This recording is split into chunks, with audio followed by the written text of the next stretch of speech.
Акыркы жылдарды эске алганда технологиянын өнүгүшү менен тилекке каршы буга чейин пленкага тартылып келген биздин бүтүндөй аудиовизуалдык архивдер пленкада калып калган. Ал эми аны көрсөтүүгө мүмкүнчүлүк болбой калды. Мындан 5, 6, 10 жыл мурун деле бул көйгөй жаралып келген, бирок ал учурда ошол учурдагы технологиянын жетишсиздигинен жана кымбаттыгынан бул мүмкүнчүлүк болгон эмес.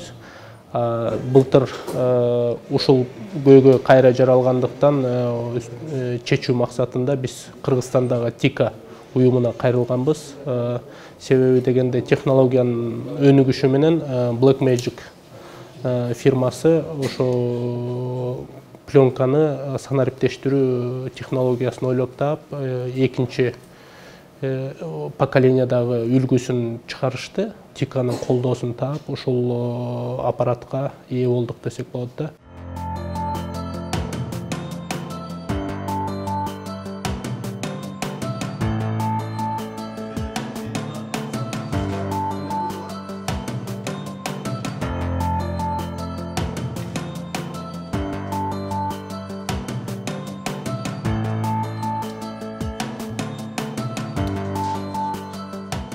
Kırgız film arşivlerinin dijitalleştirilmesi projesi ise en anlamlı projelerimizden biri olarak gösterilebilir.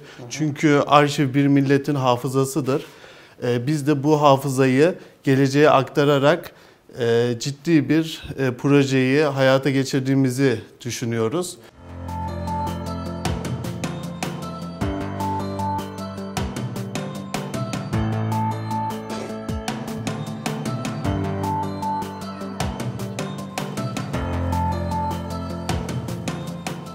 Devletimize, TİKA'ya bu önemli bir projeyi yaptıkları için teşekkür ederiz. Bu projenin amacı Kırgız filminin tarihi görüntülerinin Kırgız halkına sağlıklı bir şekilde, güzel bir şekilde aktarılması için yapılan bir proje. Bu projenin önemi eski tarihi görüntülerin gün yüzüne çıkması.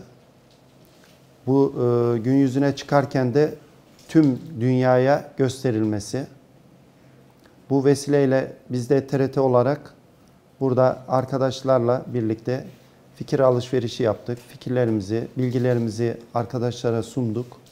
Çok sağlıklı bir şekilde görüntüleri aktarmaya devam ediyoruz.